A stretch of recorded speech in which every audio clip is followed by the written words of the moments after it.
विकास आघाडीचं वातावरण या राज्यामध्ये अक्षरशः झंझावात असावा त्या पद्धतीचं मला दिसतंय।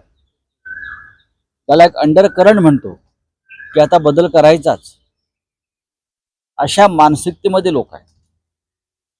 महाराष्ट्रात कोणी कितीही दरकाळ्या फोडल्या तरी महाविकास आघाडीला कोणी रोखू शकत नाही।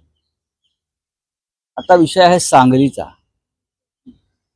सांगलीमध्ये आमचे उमेदवार चंद्रहार पाटील हे म्हणजे फार आधीच प्रचाराला लागलेले आहेत। मिरजेमध्ये शिवसेना पक्षप्रमुख उद्धव ठाकरे यांची प्रचंड सभा झाली। लवकरच तिथे युवा सेना प्रमुख आदित्य ठाकरेही जाणार आहेत।